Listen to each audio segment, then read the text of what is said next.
Selamat berjumpa kembali dalam vlog Rohani Katolik bersama saya, Frater Xaverianus Rai, hamba-hamba Kristus.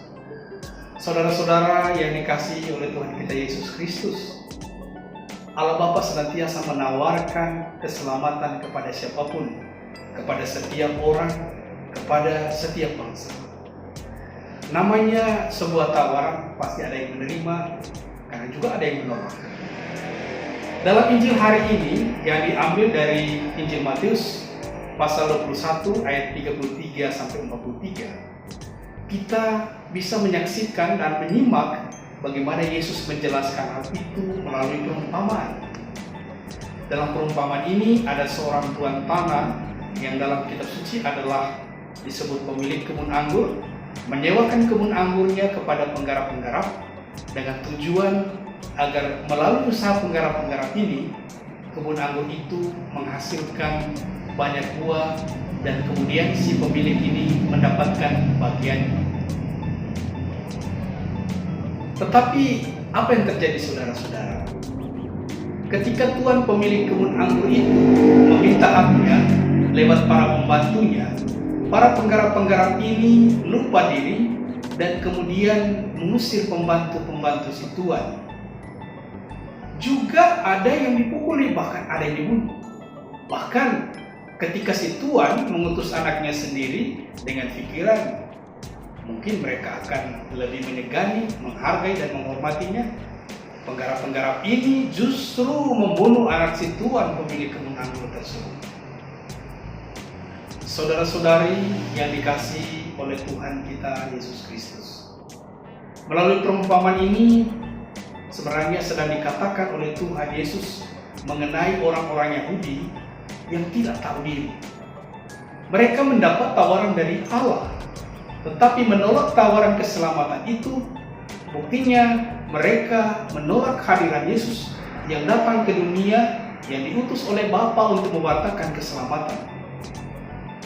Di akhir perumpamaan, Yesus menyatakan hal ini kepada para pendengarnya, "Aku berkata kepadamu, kerajaan Allah akan diambil daripadamu dan akan diberikan kepada suatu bangsa yang akan menghasilkan buah kerajaan itu." Saudara-saudara yang dikasihi oleh Tuhan kita Yesus Kristus, sebagaimana kepada orang-orang Yahudi, kepada kita juga ditawarkan keselamatan yang sama.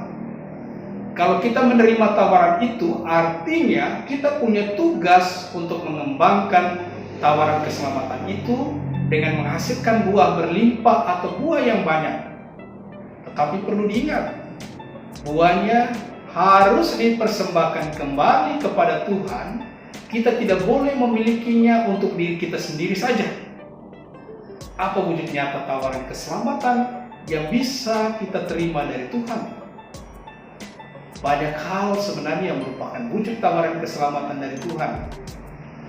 Tuhan menganugerahkan kepada kita pikiran, pengetahuan, segala kebaikan, tenaga kita, akal budi, semua itu diberikan Tuhan secara cuma-cuma, secara gratis kepada kita.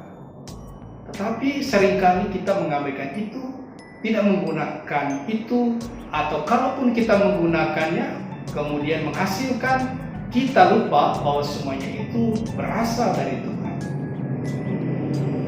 Saudara-saudara yang dikasihi oleh Tuhan kita Yesus Kristus, dalam bacaan dari Injil Matius pasal 21 ayat 33 sampai 43, kita seharusnya bisa merefleksikannya dalam kehidupan kita.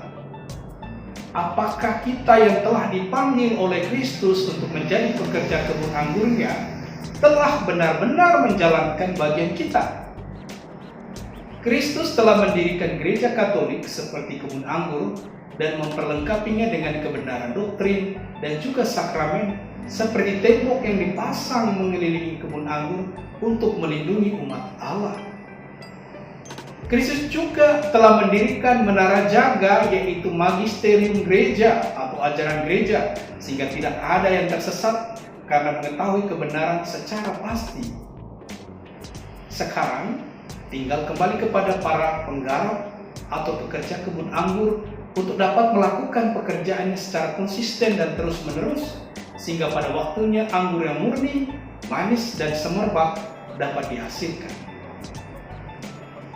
Saudara-saudara yang dikasihi Tuhan, dalam situasi pandemi COVID-19 ini, kita diingatkan kembali oleh Yesus akan jati diri kita sebagai penggarap kebun anggurnya. Tentu bukan suatu hal yang mudah untuk melaksanakannya, apalagi dalam situasi pandemi seperti ini. Dari satu sisi, kita mau melaksanakan misi kerajaan Allah, tetapi dari sisi lain, kita diperhadapkan pada ancaman virus yang mematikan ini. Justru disinilah kita ditantang, sekaligus memurnikan kembali motivasi iman kita akan pemilik kebun anggur yang sedang kita garap ini. Tidak usah merasa takut, tetapi juga kita mesti waspada. Yakinlah Dia selalu melindungi dan menyertai para pekerja yang setia, asalkan kita tetap mengandalkannya dan tetap menggunakan akal budi kita. Oleh karena itu, kiranya tawaran keselamatan Tuhan yang datang dalam banyak bentuknya tidak membuat kita berkecil hati, bahkan menolaknya, tetapi dengan penuh ikhlas, sukacita dan penuh kegembiraan menerimanya.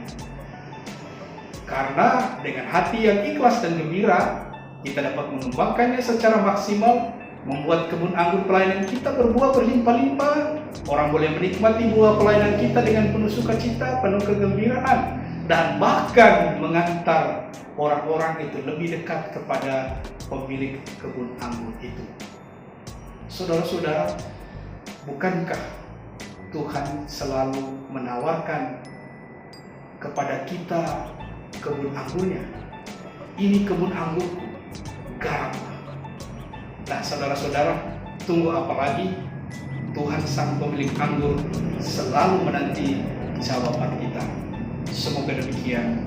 Amin.